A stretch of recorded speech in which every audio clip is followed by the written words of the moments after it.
We're going to do another segment on common mistakes we see when transmissions are being installed. All right, another thing we're going to talk about is properly checking the fluid level in the transmission after it's installed. There's a lot of different styles of dipsticks that these vehicles use. Some of them don't use a dipstick anymore. Some of them you have to check from the bottom. Some of them have a plug in the pan. Some of them have a plug in the side of the transmission. There's 100 different styles of the way you check fluid on these.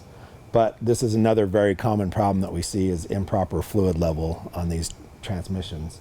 You can see this is a very small dipstick. Some vehicles, some of the Hondas, you have to check them when they're not running, and you have to check them at a certain temperature. Volkswagens, you have to check at a certain temperature. Generally, you're going to want your fluid level right to the middle to right to the top of where the hot section is when you fill it up. And the dipsticks can be very deceiving because sometimes if you've just added fluid, it's going to be really high on one side of it and it's going to be really low on the other side of it. So you have to check them several times to make sure that you have the right level. We kind of have a policy here. We check them 2 or 3 times before we drive them. We take them on a test drive. The mechanic takes it on a test drive after he gets the transmission installed. He brings it back, checks the fluid level again, adjusts it up or down either way he needs to. And then we have another guy that drives it for the final test drive. He'll take it on his test drive. We bring it back. We check the fluid level again. And literally there can be times that it does take some time. You can get air bubbles and air pockets and different things. And sometimes it takes 2 test drives to actually get the fluid level to the proper level. This is a different dipstick. This is out of a Chevrolet. There's a lot of dipsticks that'll tell you right on the dipstick, check cold, check hot. It'll have cold hash marks on it, and then it'll have hot hash marks on it. So in an instant like that, you're going to want it about right in the middle between the cold and the hot. And then check it again after the transmission's warmed up, and it should be halfway towards the middle or the top of the hot hash marks. Ford uses a dipstick that are very, very difficult to read. It actually has a plastic end on it, and they're almost impossible to read, and you have to check them several times because it's very deceiving, especially if you've just put fluid in it.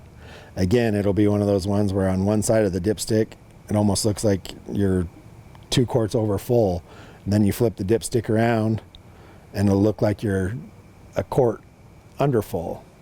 So it's very important to check the fluid level several times before and after the test drives to make sure you have the proper level. This is a dealer-specific dipstick. This one's from Chrysler. A lot of these cars nowadays, they actually have a spot for a dipstick, but they don't actually have a dipstick. You have to order one from the dealer, and then there's a certain scenario for each transmissions. You have to check it at a certain temperature, and then it has to be at a certain area on the dipstick. Mercedes has one, ZF has one. So a lot of the Chrysler cars actually have special dipsticks. Volkswagen has one. So it's not good enough just to try and guess to see if you have the right level. You really need to find out, because again, if you have one that's over full, especially on some of the Chrysler stuff, the fluid will aerate. It'll actually have air in the fluid, and then it'll start setting governor pressure codes, different stuff like that. So you're chasing a fluid problem or you're chasing an electrical problem that's actually just a fluid problem. Again, if the transmission doesn't have enough fluid in it, we see problems with when you're going around a corner, the transmission will fall out of gear. Well, it doesn't have enough fluid in it.